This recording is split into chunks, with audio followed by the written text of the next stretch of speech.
Hi all, last time we started work on this massive new project of putting together a medieval city by planning out the districts on the map and putting together these two towers at one of the entrances. Today we're going to see if we can put together one of the first bridges in the city. However, before we get round to doing that, I have made a couple of additions and tweaks to this tower whilst I've been away, which I think you're really going to enjoy. So first things first, I did get a few suggestions saying that I should change it so that you don't have to jump to look over the tower here because that's a little bit unrealistic. And so I have gone ahead and added in these little raised sections in the very corners here, which should help defend the city a little better.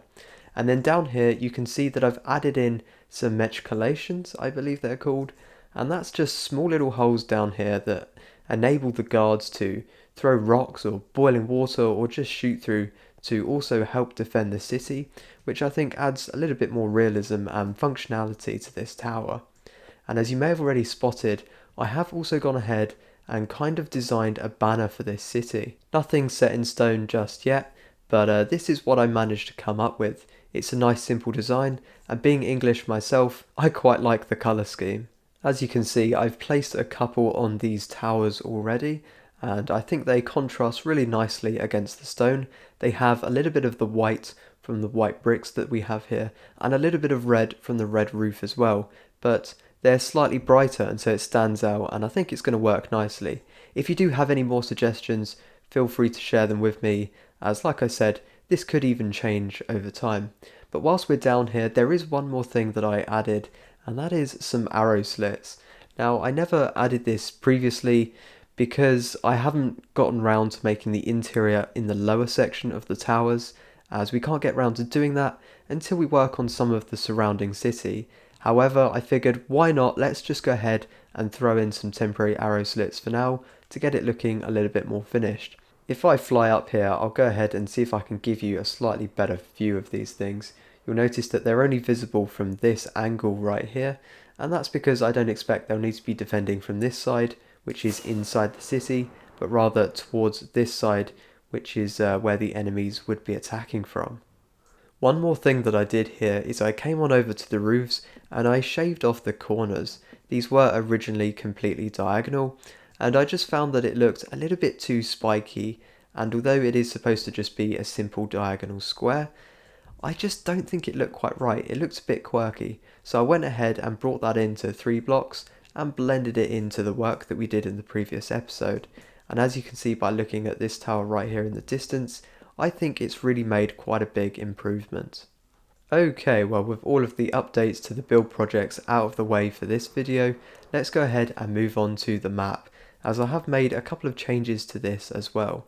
In the previous video, I mentioned that it wasn't quite ironed out, and you guys gave me loads of different bits of advice to help improve this, some of which I have taken on, and some of which I've specifically kept the way it was before, which I would like to sort of go through and explain.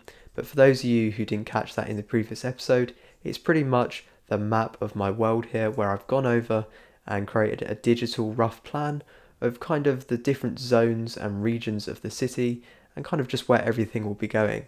So this right here represents the 2 towers where we just were. And some of the big changes that I made is I went and moved the industrial district from this section over to here next to the harbour, which makes a lot of sense as these two can kind of work together. And then another change that I've made is I have switched up some of the district zones, but that's really kind of just a rough plan. I think when the buildings get built themselves, that in of itself is going to get more ironed out.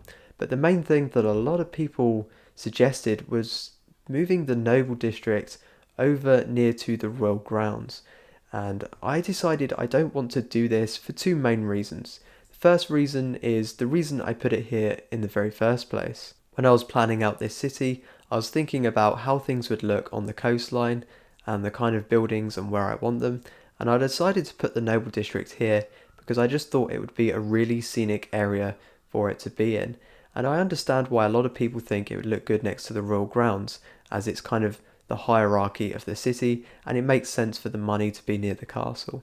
But my idea when designing this was that the city itself originally kind of was a lot smaller and more focused in on this area, and this bit right here would have been more countryside, and the castle grounds would have been made more in the countryside, away from the city, away from the smog, and kind of its own little place off to the side. And what happened over time is the city increased in size, the population increased, and so they were forced to expand over to this side of the island where you've got all of the residential area, and that's kind of taken over what used to be the countryside and mainly farmland. And that's why these two sort of sections, the royal grounds and the city itself, are connected. So I think it still makes sense to keep the noble district here.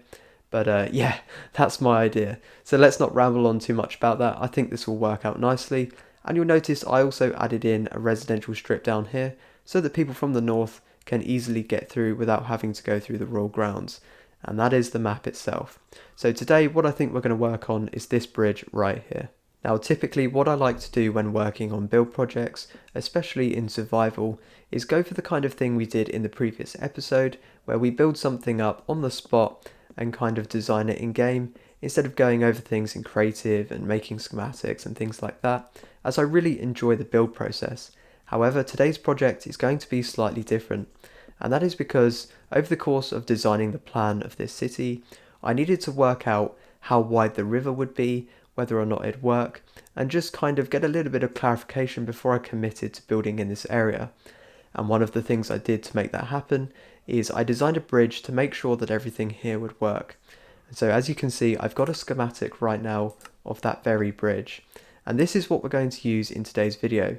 However, this is only half of it, as I would also quite like to build some structures on top of the bridge, which is going to make for a really interesting project. So I think first things first, we need to go ahead and get this build out of the way. It uses a lot of materials that I've already collected whilst putting together this project and sort of plans for the future.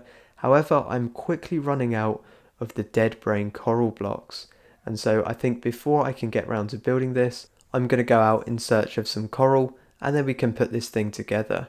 So in the end, I headed over to the coral reef that I had previously used to get a little bit of coral from before, which is why there's absolutely no blue coral here, as I've already mined that all up for one of my previous projects. And I decided to come through and just collect all of the different types of coral this time, so that in the future I have what I need, and of course I get everything that I'm going to need for this project as well.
Well, here we are. And there are some pillagers over here. Well, now I have bad omen, great. But anyways, let's take a look at all of the details on this thing. One of my favourite ones is actually right on the front here. This little concave shape is there to help direct the boats through the bridge, as if any of them coming by misalign themselves, they won't just crash into the walls, but rather they'll bump around and make their way through under the arches. And just below that, you can see some of the foundation of the bridge here, where I've just brought it all the way down to the current riverbed. However, this is completely undetailed and of course, as you can imagine, unfinished, as one day we will come through with the detailed version of the riverbed and go ahead and finish all of that up. And then just above it, this actually continues up into these really classy little pillars here, and this adds a lot of detail and shape to the bridge. In fact, along with these sections, it's also one of my favourite details. There is a lot of walls used in this. You can see that we have them in the arches here, similar to the towers, to use as almost vertical half slabs to help create the arch a little more smoothly. And then as we head into the arch, you'll notice that on the inside we've got a lot of mossy blocks here to represent the shoreline, and as I'm swimming past, you can see I've added in little details like this anvil. This is to act as like a little docking pillar so that you can tie your rope around and maybe dock your boat nearby for whatever reason you may need, or even to repair the bridge and things like that. And then as we swim around, you'll notice that I've got things like these little hooks and bits of piping and chains that are sticking out underneath, as these old bridges always have those funny little details. And then if I swim over to my boat right here, you may have noticed we've got these little hoppers sticking out below, and these are to represent almost like little drains from the streets above, and you can see that they do in fact drip down over here, and that's created a little line of moss over on the wall there from all of the water dripping down. Along the sides of the bridge I used my trapdoors to help bring the details down in a nice subtle flat way without creating too much horizontal depth to this thing, so we were able to keep it nice and slender, and that's just really one of the best features of this texture pack. I did mention I wanted to use them more, and this is definitely a perfect use case for this block. And then as we head a little higher up, you'll notice that we've got the railings up here. Now these are super interesting. We of course have the walls and the slabs to make up the railing itself, but then up top I wanted to avoid the issue we had with some of those towers where you just have to keep jumping to see over. And so we have a slightly thinner railing at the top here, using another cheeky little retextured element to my resource pack, which is the pink carpets, and those act as stone. And yeah, it just creates for a really nice thin railing, and it looks really detailed. And then finally, as we're on top here, you can see for the gravel path, I've also incorporated a lot of dead coral blocks. These are the fire coral blocks, and then below I used the dead brain coral blocks for a more cobbly texture, but I like these because they almost look like gravel themselves, and it all has very similar colours, which creates this nice blended gravel path. Let's go ahead and sleep here so that you can actually see the path as well. I will be detailing this up a little bit more in the future with some stones and other details that I'm going to share with you. But firstly, we need to get round to building some of the buildings on here, or kind of structures at least, first, because otherwise those little bits of details are going to get in the way. So I think what I'm going to go ahead and do is grab myself some wood, and we can start working on the structures that we're going to have up here. The kind of thing that I have in mind is inspired by the London Bridge, and if you don't know what that was a bridge that crossed the Thames in London, which was almost a town in itself. It was covered in buildings, and it was a really awesome vibe, and I want to kind of recreate this, as I think this river is going to create a harsh split through the buildings, and this will be a really good way of connecting things and creating some really interesting shapes and streets to walk through. And so I want to make sure that all of these buildings do look slightly different from the surrounding ones. We're going to have the noble and the merchant districts in this area, and they're going to incorporate a lot of stone. They're going to be quite large, and so I think what I'll do is I'll create these to be a little bit smaller, a little bit more wooden, and just to keep it light on top of the bridge. I think that'll look nice and realistic. So let's grab some wood and see if we can start figuring out the first one here.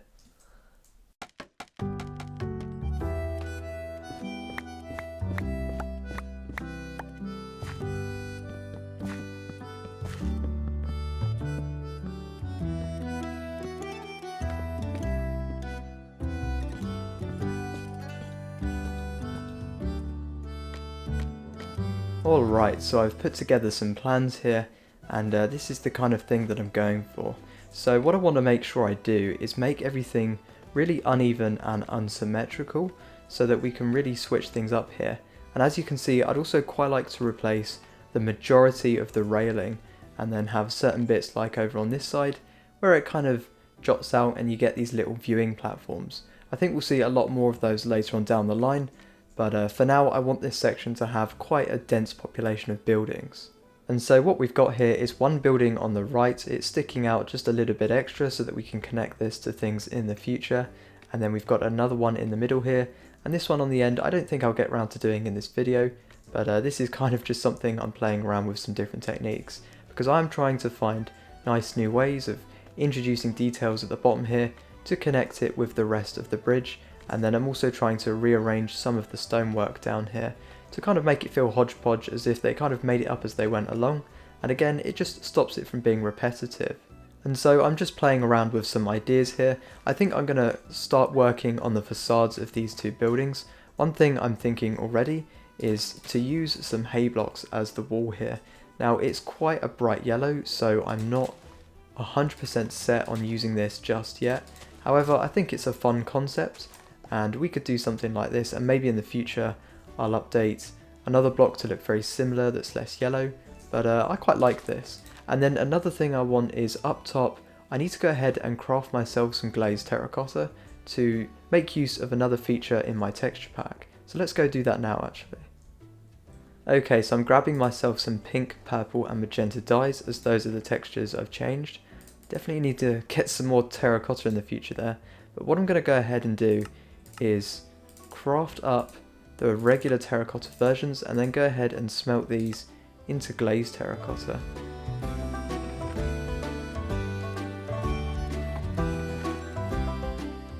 Okay, so as these are coming through, you can see here they are.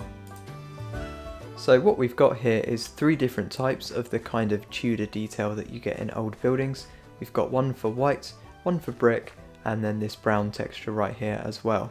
Now I am actually thinking of adding a few more variants to this using other colours, mainly just for the white one here, because a cool feature that this has is it is connected textures like this, but I'd also like to be able to do things where you have sections of bordered vertical bits like this that go up next to each other, and with the connected texture that doesn't quite work. And so I think I'm still going to play around with this in my texture pack, but the idea now is to use this on the top section of this bit right here. So I'm going to try and figure some of that out, and then we'll see how it turns out.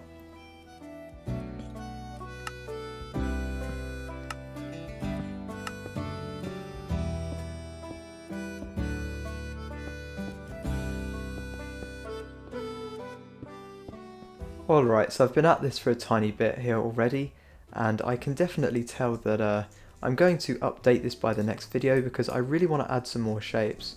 One thing I want to add is, instead of a cross here, have a shape where it's kind of like a triangle like this, and I think that would look really good for these middle portions and maybe some of the bits at the bottom, as when it comes to doing one by one shapes, there's not a lot of different variation you can add, as a lot of these kind of gear more towards doing 2x2 or 3x3 kind of patterns, as a lot of the diagonal ones like this at the bottom, where you can introduce different shapes, really are just single blocks.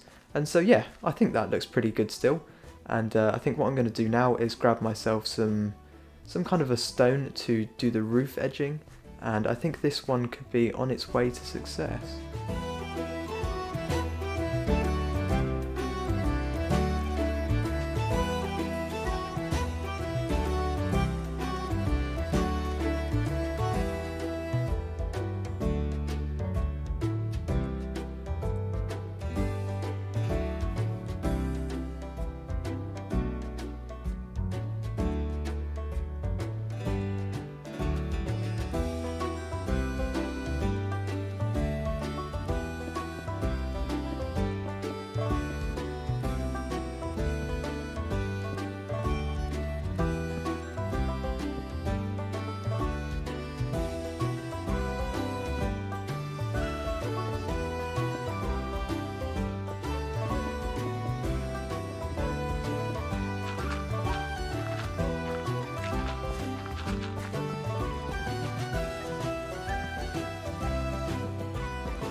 Okay, so this is how things are looking. It's a little bit all over the place, which is actually kind of perfect because that's how these things were built in the past, and it's going to create a really nice, interesting interior as well. So as you probably saw in the little video I made there, I did go ahead and switch out the hay blocks for some dripstone blocks here, and I think that that's just a slightly better colour. I still don't think that it's perfect, but I think it will do for now, and you know, we can always come back round and change it. And so I think I'll probably use this for the majority of the ground floor there. And then I used some of my stained glass windows that I've used before, and I went for these trapdoors on the bottom to act as a kind of different window, almost like a shutter, and I think it does a pretty good job. You can see that on one bit I actually extended this out, and then I did the hanging signs technique again. And yeah, it's coming along quite nicely. So what I'm thinking of doing now is kind of planning out how this is going to connect to the other side. Now I think for these buildings they're going to span all the way across. However, in the future I don't think all of them will do this, and then we'll have, like, you know, some bits that are opened up and other bits that are kind of a tunnel like I've started here. So I think also the width of the path should vary, everything should vary, and so I've done it kind of an even number because the path is an odd number, and then I did them off to the sides here. And so I'm going to build these two up, and then I'm actually thinking maybe this one won't go all the way across, but we'll see. I'm going to experiment with some more bits and bobs and try and maybe replicate this to the other side as well.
Well, there's quite a lot that's been done here now.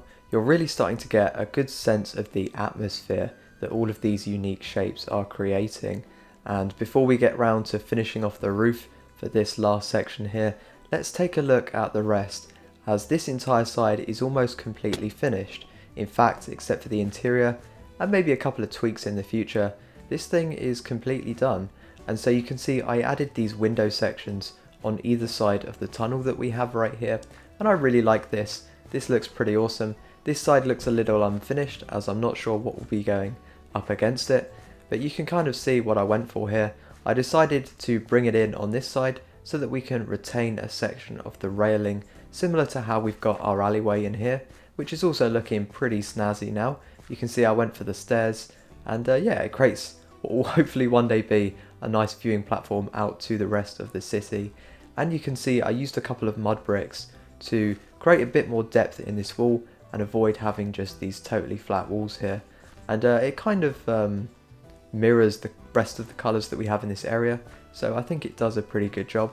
And then for this building, you can see I used the same door design that I went with here. I just kind of came up with this on the spot, and I've really fallen in love with it. I really like the depth that those walls create there. It's a little bit tricky to see here, but as you can see for the facade I did something slightly different, but of course still trying to mix it up and make everything look unique. So we do have one section of window that's sticking out, and then we have the exact same top window as we did on the other side, where we've got this kind of double window with the rest of the custom terracotta blocks around it. And if we take a look at the roof here, there's this really satisfying way of climbing up. I really love that. And you can see how the different sections of the windows there are offset. And yeah, it's made for quite a nice build, I gotta say. And then for this side, I'm thinking of doing something slightly different. Instead of having the roof be a triangle in this direction, I'd actually quite like to bring it up like this, same on the other side, and then figure out something in the middle. And I want to try and switch up the wooden style of roofing for some kind of a grey material. I haven't quite decided yet, so we'll have to see how it goes when I get round to building it. If we head on down here, you can also see the space that we're left with to work on interiors in here. We have this main room over on this side, and I'm thinking in the future I could add a staircase up there. However, for the time being, the main way of getting up through this building is actually through this door right here and up this ladder. And this reveals the massive room that we have up in the top section of this building, and you can see I've placed in some temporary floor plans just to get a rough idea of the feel for this place and the things that we could do, because I don't think I will be doing the interiors for these builds in this video, but rather in the next video when I complete all of the buildings on this bridge, or whenever we get round to doing that. And so I think I'll leave it down to you guys to decide what these buildings are going to be, if they're going to be some kind of a shop below and a room up here. Let me know what your thoughts are, and yeah, this room just gives you a really good idea of what could potentially be done in here. As it's turning night, you can see I've also placed in one lantern in between here because it gets pretty dark, but I expect by the time we finish this, I'll also add in a few more cheeky lights around the area to really make this place nice and moody. But now, I think what I'm going to do is get to work finishing off this build so that we can call this project done for today. Before working on this project, I decided to make a copy of my world and quickly design up a schematic of the roof, as I had absolutely no idea how I can incorporate this in with the rest of it. And so once I finally did that, I was able to quickly build this up and finish off this second portion of the building here.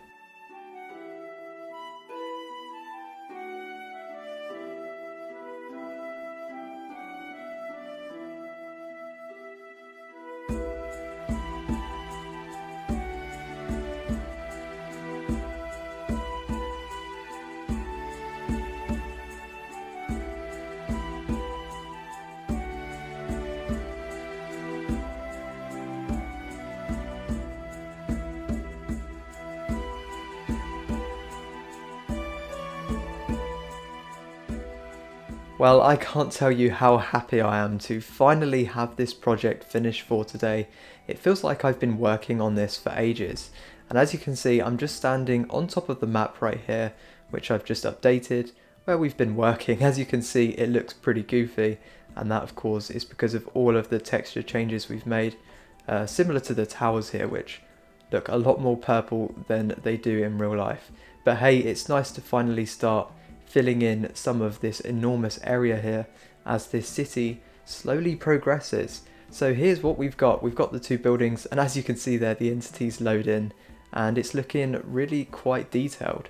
So let's mainly talk about this second building here, as this is what I've just updated. This side is looking interesting, to say the least.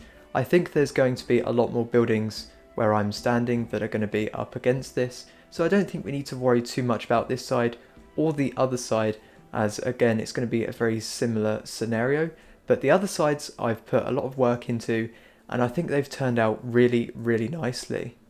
So if I fly up onto the roof here, you can see the different details that I've gone ahead and added. I really love this chimney. I always used to put a flower pot on top of a campfire, but now that we have these decorated pots, it creates an even better chimney. And with the additions of my trapdoors on the side, it looks really beautiful up here. Now the other thing that I did is I went and added buttons all along the top here to act as kind of like a tiling trim, and you do get these on buildings. It's difficult to fully represent in Minecraft, but I think this does a pretty good job of it. And you can see that on this side the transition between the two of them is interesting, to say the least, but I think it worked out well enough. And it would seem that the window here gets completely covered up, but if we fly on down, you'll see I did manage to find a way to actually make this work down here. And I think the vibe whilst walking through this is perfect. This is exactly what I was going for. It almost feels like Harry Potter. It's got a really cozy atmosphere, and all of the different shapes and quirkiness around here really brings it together. And so what I did on this side of the building is I added a little bit of a, I forget what it's called, but a mini roof section here which is designed to look like it's made of hay or straw in combination with the actual hay blocks, but then also the new bamboo blocks here which give us a lot of different shapes in that colour. And then I went and changed out some of the doors on this section just so that it contrasts with these ones here, and you can kind of get an idea of the space that we have on the interiors of these. I have gone ahead and added a ladder to this side, and so you can see what we're left with up here. It's kind of an interesting space because it is all kind of connected, and it's just waiting for us to come through next time and add all kinds of different rooms to this place. Whilst I'm here, you can see two more of the window designs that I have as part of my texture pack, so they're looking really fancy as well. Now if we just head on down, you'll see that I did go ahead and do what I mentioned previously with fully detailing up the gravel path now that this is all finished. And so what we've got here is some more retextured carpets. These are the lime ones, and then in combination with the stone buttons it creates this really nice rough path which certainly looks a lot better than the flatness that we have over on that side. And then if we walk in towards this bit, I did go ahead and add in a quick staircase here. Whether or not this changes I'm not sure, but it's nice to just have a more official way of getting up to this house. And I gotta say, every time I come in here it just looks so incredible. I cannot wait to work on the interior. And so we've got some banisters up here, a nice little viewing platform for the window since it is quite high up, and then some more sort of simple details to bring the steps down, which doesn't leave us with too much room, but that's okay as these buildings are supposed to be a lot smaller than everywhere else in the city. And so I have gone around and tweaked bits and bobs here and there, finishing everything off and really making sure everything is fully completed, even adding buttons underneath that bit of roof there and adding in the bits of gravel here, cleaning up the roof just for now until we make this building, and also creating or correcting some of the inconsistencies that I had at the bottom here. I also decided to bring this pillar down and just make it look a little bit more rough instead of the symmetrical situation we had going on earlier. All of the rooms, as you may have noticed, also have some lanterns in, so it looks pretty dang good at night as well. And so yeah, that's it for this project. I gotta say, we've done a whole bunch of work here today. We've got an interesting collection of shapes and structures. We've got this long bridge here and then these two buildings on the end. I just can't imagine how much of a pain it is going to be to capture this in a thumbnail. But anyways, what I'm going to do now is start preparing to work on these next few buildings here as we continue to put together this medieval city.